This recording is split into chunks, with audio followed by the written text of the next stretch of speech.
I have everything money can buy. A penthouse that touches the clouds.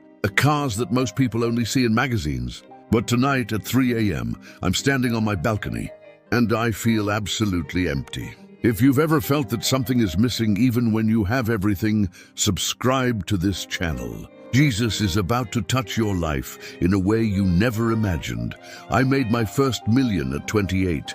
My second million came 6 months later. After that, I stopped counting.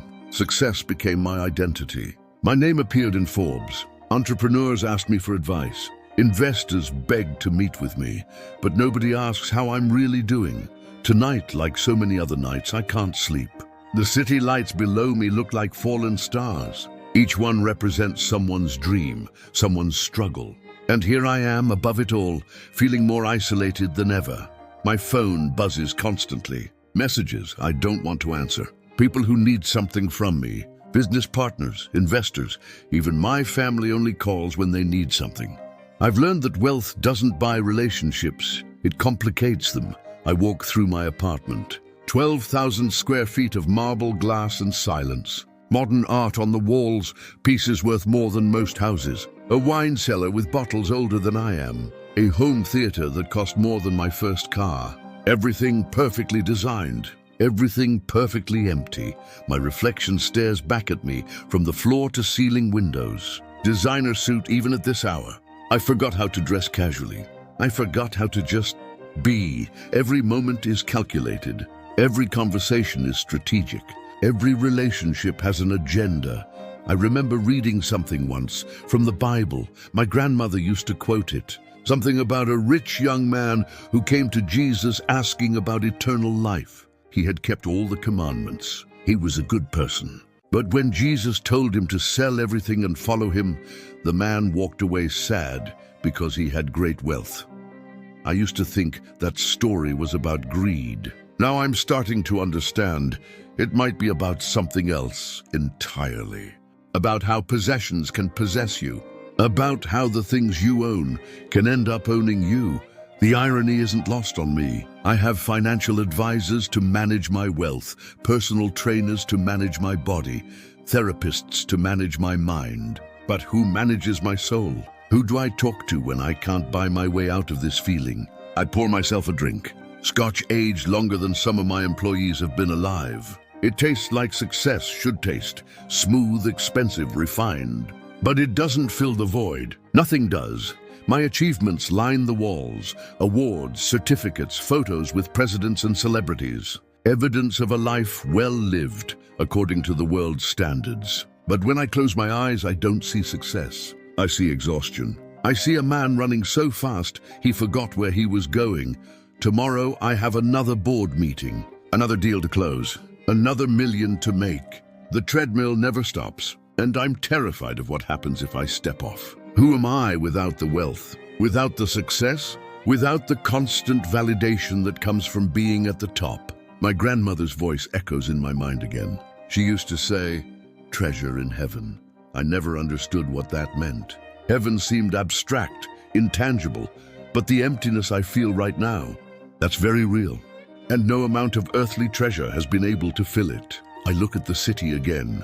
Millions of people down there. Most of them would trade places with me in a heartbeat. They see the penthouse, the cars, the lifestyle. They don't see the 3 a.m. loneliness. They don't see the relationships that fractured under the weight of wealth. They don't see the constant anxiety of maintaining it all. I have everything, and somehow I have nothing at all. The question that rich young man asked Jesus haunts me tonight. What good thing must I do to inherit eternal life? I've done many good things. I've donated to charities. I've created jobs. I've built companies. But eternal life, peace that lasts, that still eludes me. Maybe I'm finally ready to hear the answer I've been running from. What happens next changed everything. If you want to see how Jesus meets us in our deepest moments of need, hit that subscribe button. This is where your life begins to transform. I don't know when he appeared. One moment I was alone on my balcony, and the next, he was there, not glowing, not floating, just standing there, wearing simple clothes that looked nothing like the robes in church paintings. He looked ordinary, and yet the moment my eyes met his, I knew. I can't explain it. You just know, my first instinct was fear. Not the fear of danger, but the fear of being truly seen. For the first time in years, I was standing before someone who couldn't be impressed by my net worth. Someone who saw past the penthouse, past the success, straight into me. I didn't mean to disturb you, I heard myself say. Ridiculous. This was my balcony. But somehow it felt like I was the intruder. He smiled, gentle, understanding. You're not disturbing me. I came because you called. I didn't call anyone, I responded, confused. Not with your voice, he said, gesturing toward where my heart would be. But you've been calling for a long time. I heard you, I wanted to argue. To maintain control of the situation. To show that I had everything figured out. But standing there in front of him, all my defenses crumbled. The mask I wore for the world, for my employees, for my family, it disappeared. I don't even know what I'm looking for, I admitted, my voice barely above a whisper. Yes, you do, he said gently. You're looking for peace, the kind that doesn't depend on market trends or quarterly reports. The kind that remains even when everything else is uncertain. How did he know? How could he articulate what I'd been feeling but couldn't name? You know who I am? He asked, though it wasn't really a question. I nodded slowly. You're Jesus, but you're not supposed to be here. You're not supposed to be real. I mean, not like this. Not standing on my balcony at 3 a.m. I'm wherever I'm needed, he said simply. And right now, you need me. I felt something break inside me. Years of building walls, of protecting myself, of maintaining appearances. It all started to crumble. And instead of terrifying me, it felt like relief. I have everything, I said, gesturing to the apartment behind me, to the city below, to everything my wealth represented. Why do I feel like I have nothing? He stepped closer and I noticed his eyes. They held no judgment, no condemnation. Only love so pure it almost hurt to receive it, because you're trying to fill an eternal void with temporary things, he said. You're starving your soul while feeding your ego. And your soul is crying out for something real, something lasting, something that can't be bought or earned. I felt tears forming. I couldn't remember the last time I cried. CEOs don't cry. Millionaires don't show weakness. But right now, I wasn't a CEO or a millionaire. I was just a man, broken and desperate for something real. There was a young man once, Jesus continued, his voice soft but clear, very much like you, wealthy, successful, good by all the world's standards. He came to me asking how to inherit eternal life. I remember, I said. My grandmother used to tell me that story. He went away sad because he had great possessions. Do you know why he was sad? Jesus asked. I thought about it. Because he couldn't give them up? Partly, Jesus nodded. But also because he finally understood what he'd been missing. He'd spent his whole life accumulating wealth, thinking it would bring him life. And in that moment, he realized it had only brought him bondage. The sadness wasn't just about letting go. It was about recognizing how much time he'd wasted chasing the wrong thing. The words hit me like a physical blow. How much of my life had I wasted? How many relationships had I sacrificed? How many moments had I missed because I was too busy building an empire that couldn't satisfy my soul? I don't know if I can do what you asked him to do, I said honestly. This wealth, it's who I am. It's what I've built my entire identity on. Without it, who am I? That, Jesus said with infinite patience, is exactly what we're here to discover. He didn't pressure me, didn't demand immediate change. He just stood there, present, available, waiting for me to be ready to receive what he'd been trying to give me all along. For the first time in years, I felt like I could breathe. Like the weight I'd been carrying might actually be set down. Like peace wasn't just a fantasy for people who couldn't afford ambition. Can you really give me what I'm looking for? I asked, vulnerability raw in my voice. I already have, he said. You just need to receive it. But receiving requires empty hands. And right now, your hands are too full of things that can never satisfy you. I looked at my hands, manicured, expensive watch on my wrist. Hands that had signed million-dollar deals. Hands that had built an empire. Were they really full, or were they just clenched tight? holding on to things that were slipping away anyway. The sun was starting to rise. Golden light began painting the sky. A new day, maybe a new beginning. This conversation is about to reveal the truth that could change your entire life. Subscribe now because Jesus is speaking directly to what your heart needs to hear. Tell me something, Jesus said, as we watched the sunrise together. What was your biggest success? I thought about it. Probably my first company going public. Made 40 million in one day. And how long did that feeling of success last? I paused. The honest answer hurt. About a week, maybe less. Then I was already thinking about the next deal. And that's the trap, he said gently. Success that depends on the next achievement is never actually success. It's just an addiction with better public relations. I laughed despite myself. It was the truth I'd been avoiding. So what? I'm supposed to just give it all up? Become poor? Live on the street?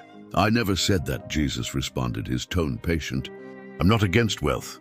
I'm against wealth owning you.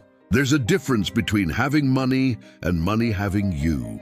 Right now, be honest, who owns whom? The question settled over me like a heavy blanket. I wanted to argue, to defend my success, but he was right. I didn't own my wealth. It owned me. Every decision I made, every relationship I had, every moment of my day, all controlled by the empire I'd built. The young man I mentioned, Jesus continued, I didn't tell him to give away his wealth to punish him. I told him because I loved him. Because I could see that his possessions were the one thing standing between him and real life. Real peace, real joy. But he walked away, I said quietly. He did, and I let him. Because love doesn't force. It invites, it offers, but it never forces. I felt the weight of that. He was offering me something, but he wouldn't make me take it. What exactly are you offering? I asked. Freedom, he said simply. Freedom from the constant need to prove yourself. Freedom from the anxiety of maintaining your status. Freedom from the loneliness that comes from relationships built on what you can provide rather than who you are. Every word landed like a key, turning in a lock I didn't know existed. But how? I asked. How do I get that freedom? What do I have to do? That's the beautiful part, he smiled. You don't have to do anything. You've been doing your whole life, achieving, building, proving. I'm asking you to receive, to let me give you what you've been trying to earn. It can't be that simple. It is. And it isn't. He turned to face me fully. It's simple, because I've already done the work. I've already paid the price. I've already built the bridge between you and the peace you're desperately seeking. But it's not easy, because it requires you to admit you can't do it yourself. And for someone who's built an empire on their own abilities, that's the hardest thing in the world. He was right. My entire identity was built on what I could do, what I could achieve, what I could earn. The idea of receiving something I didn't earn, something I couldn't buy, it went against everything I'd built my life on. I see you doing calculations, Jesus said with a knowing smile. Weighing costs and benefits, trying to figure out the ROI on following me. That's the entrepreneur in you. But this isn't a business deal. It's an invitation to life. Life, I questioned. I have life. I'm living. Are you? He asked gently. Or are you just existing, moving from achievement to achievement, success to success, never actually arriving anywhere meaningful? When was the last time you felt truly alive? Not excited about a deal. Not proud of an accomplishment, but alive, present, connected to something bigger than your bank account. I couldn't answer. I couldn't remember. The rich young ruler, Jesus continued, had kept all the commandments. He was a good person, but he lacked one thing, the willingness to let go of the false security his wealth provided. He wanted eternal life, but he wanted it on his terms. He wanted to add me to his portfolio without letting me transform his priorities. And I'm doing the same thing, I said, the realization washing over me. You're here, aren't you? Jesus said, you're listening. That's more than he did. He walked away. You're still here. That means something. What does it mean? It means you're closer to breakthrough than you think. It means the stirring in your soul isn't just dissatisfaction, it's awakening. It means that everything you've built, everything you've achieved, has brought you to this moment where you're finally ready to hear the truth. You were made for more than this.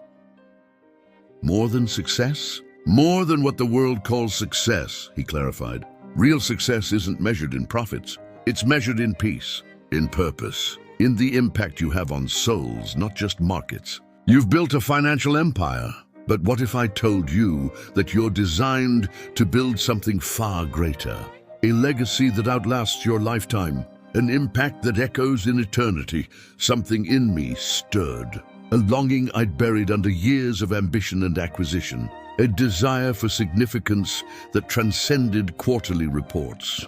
The question isn't whether you can give up your wealth, Jesus said, bringing us back to the core issue.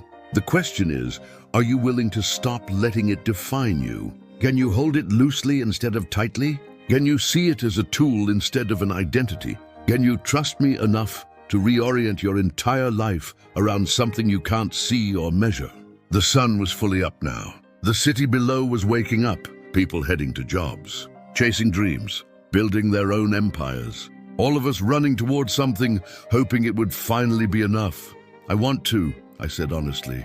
I want to say yes, but I'm terrified. Of what? Of losing myself, of becoming irrelevant, of discovering that without all this, I'm nothing. Jesus' expression filled with compassion. That's exactly the lie you need to break free from. You're not nothing. You never were. You're my creation, made in my image, loved beyond measure. Your value has nothing to do with your net worth. And until you believe that, you'll always be a slave to achievement. The truth of his words penetrated deep. Deeper than any business insight, deeper than any strategy. This was soul truth, the kind that changes everything. The breakthrough is happening right now. If you need this same transformation in your life, subscribe and let Jesus work in your heart, just like he's working in this story. I don't know how long we stood there in silence. Time seemed to have stopped, or maybe I'd just stepped outside of it for a moment. Everything I'd built my life on was being deconstructed, not by force, but by truth so pure it couldn't be denied. Can I tell you what I see when I look at you? Jesus asked. I nodded, not trusting my voice. I see a man created for incredible purpose, someone with gifts, talents, and abilities that I placed in him intentionally. I see someone who's achieved remarkable things, not by accident, but because he's wired for excellence. But I also see someone who's been drinking salt water, thinking it would quench his thirst. Someone who's been running a race without a finish line, hoping the running itself would be enough. Every word was like a mirror being held up to my soul. I see someone who's terrified that if he stops performing, stops achieving, stops building, he'll cease to matter. Someone who measures his worth by his productivity. Someone who's confusing his doing with his being. Isn't that what we're supposed to do? I asked, defensive. Work hard? Build, achieve, provide? Yes, he said, but not to prove you're worthy. You work because you're already worthy. You build because you're already loved. You achieve because you're already enough. The order matters. When you flip it, when you try to earn worth through achievement, you create a prison of your own making. I felt something crack open inside me. Years of striving, years of proving, years of running, all of it trying to earn something I already had if I'd just been willing to receive it. The rich young ruler asked me what he needed to do to inherit eternal life. Jesus continued. Do you see the problem with his question? I thought about it. He wanted to do something to inherit it? Exactly. You can't earn an inheritance. You can't work for a gift. You can only receive it. But we live in a world that tells us everything must be earned, achieved, conquered. So when I offer free grace, unconditional love, unearned peace, it sounds too good to be true. It sounds like weakness. It does, I admitted. My whole life has been about earning, about proving I deserve what I have. The idea of just receiving something for free, it feels like charity. And I've never needed charity. Pride, Jesus said gently. That's what kept the young man from following me. Not greed, pride, the inability to receive what he couldn't earn, the unwillingness to admit he needed something he couldn't buy or achieve his way to. The word hit me hard. Pride. I'd always thought of pride as arrogance, as thinking you're better than others. But this was a different kind of pride. The pride of self-sufficiency, the pride of independence, the pride that says, I don't need help. I can do this on my own. I've been so proud, I whispered, so convinced I could figure it out, that I could achieve my way to peace, that I could buy my way to satisfaction, that I could earn my way to meaning. And now? Jesus asked, now I'm exhausted. I'm empty. I'm broken. He smiled, and it was the warmest smile I'd ever seen. Blessed are the poor in spirit, for theirs is the kingdom of heaven. You finally reach the place where transformation can begin. The place where you stop pretending you have it all together and admit you need me. I felt tears streaming down my face. I didn't try to stop them. I do need you. I don't know how to do this. I don't know how to let go. I don't know how to receive instead of achieve. But I can't keep living like this. This emptiness is killing me. Then let it die, he said gently. Let the false self die. The one that's defined by wealth and achievement. The one that measures worth by productivity. The one that's terrified of stillness because stillness might reveal the void. Let that die and discover who you really are. Who am I? I asked the question I'd been avoiding my entire life. You're my beloved child, Jesus said, and the words washed over me like water in a desert. You're someone I created intentionally, someone I love unconditionally, someone whose worth has nothing to do with what you've built and everything to do with who you are to me. You're not a CEO who happens to be loved by God. You're a child of God who happens to be a CEO. The order matters. I'd heard religious people talk about being loved by God before. It always sounded abstract, theoretical. But standing there, hearing it from him, looking into his eyes, it became the most real thing in my life. More real than my bank account, more real than my achievements, more real than anything I'd ever built. I want this, I said. I want this peace, this freedom, this life. What do I do? The same thing I asked the young ruler to do, Jesus said. Not because I want to take from you, but because I want to free you. Let go, not necessarily of the money itself, but of your grip on it, of your identity in it, of your security in it. Hold it loosely. See it as a tool, not a treasure. Use it for kingdom purposes, not just personal empire. And then follow me. Make me your treasure. Make relationship with me your wealth. Make my purposes your ambition. Exchange temporary treasure for eternal treasure. The kind that can't be devalued by market crashes or stolen by thieves. The kind that grows instead of depleting. The kind that satisfies instead of creating more hunger. It sounded impossible. And yet, standing there in his presence, it sounded like the only thing that made sense. The only thing I'd ever truly wanted, I'm afraid, I admitted. Afraid of what people will think. Afraid of what I'll become. Afraid of losing what I've worked so hard to build. Fear is natural, he said, but fear doesn't have to rule you. I'm offering you something better than the absence of fear. I'm offering you courage, purpose, a reason to live that transcends self-preservation. The young man walked away afraid. You don't have to. I looked at the sunrise one more time. The light breaking through darkness. A new day beginning. A metaphor so obvious it almost made me laugh. I want to say yes, I said. Not perfectly. Not with complete understanding. But I want to try. I want to learn what it means to follow you. To trust you, to build my life on something that actually lasts. Jesus placed his hand on my shoulder, and I felt peace flow through me like I'd never experienced. Not the temporary peace of a successful deal, not the artificial peace of distraction, but deep soul-level peace. The kind I'd been searching for in every boardroom and bank account. Then let's begin, he said.